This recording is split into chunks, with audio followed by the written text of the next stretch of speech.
Okay, today we are going to show you how to make ant traps outside. What I have here is an old jar of pumpkin butter. You can use any kind of old jars of jelly, and what we do is we take borax and dump it in your jar of jelly and stir it up real good.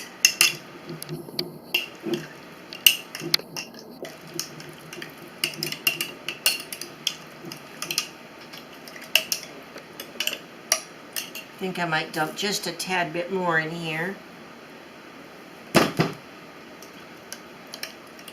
Because what happens is the ants will come in here to get the nice sweets, and they'll take it down and feed it to the queen and the other ants, and the borax kills them.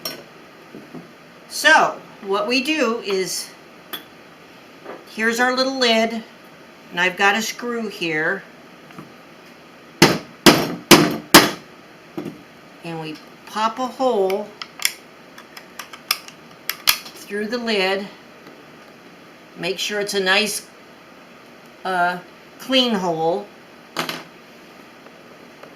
and we put the ring back on, because what we're going to do is we'll lay this out there by the ant hills, and they will smell that sweets, and they'll crawl up in here and eat it and take it out to their homes. Now, the one thing I will mention is this does not work too well for fire ants. We're going to do another video on a good way to get rid of fire ants, but this works for any other kind of ant outside that likes to eat sweet stuff. So now we're going to go outside, and I'll show you how to set it up, and we did one the other day, and I'll show you how the ants respond to it once it's been out there for a bit. Okay, as you can see, down here along this wall, I've got all kinds of ant activity. So what we're going to do is, I'm actually just going to kind of dig a little thing here. We have very sandy soil. And I'm going to put the hole down, and the ants will find it. And this works very well, but I've got chickens that run around and stuff, so I don't want to hurt my chickens. And I've got a whole bunch more of ant hills up here, so I'm just going to lay another one right here. And I'll just keep an eye on it, and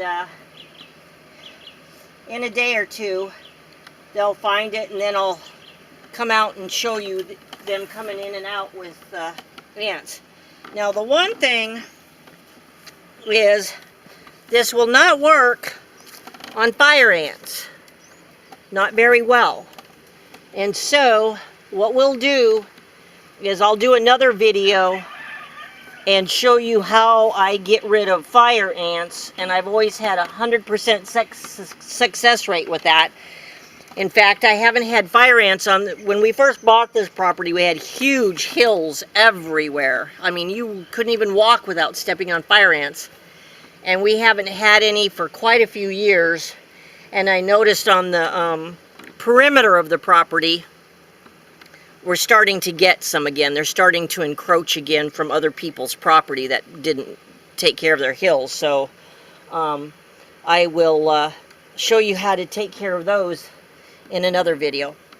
Okay, here's a jar that we put out here yesterday, and as you can see, the ants are moving, and they're building up their little ant hill around the hole of this jelly jar, and that way they can get in and out of there better to get the jelly out of there. So we have lots of ant hills around here.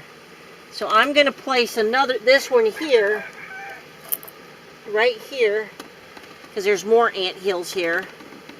And the reason we do it like this is because we have chickens free ranging and stuff, and the chickens can't get in here and poison themselves. Your dogs and cats can't get in there. And unless your kids get in there and unscrew it, they're not going to bother with it either. And so it's a very easy way, non-toxic to the environment, to get rid of ants instead of spraying them with all those harsh chemicals. I mean, I know borax is not a healthy thing either, but it's a lot healthier than a lot of that other stuff. So anyway, there you go. A fast, easy way to get rid of old jelly you don't need anymore and to get rid of your ants all in one. See you later.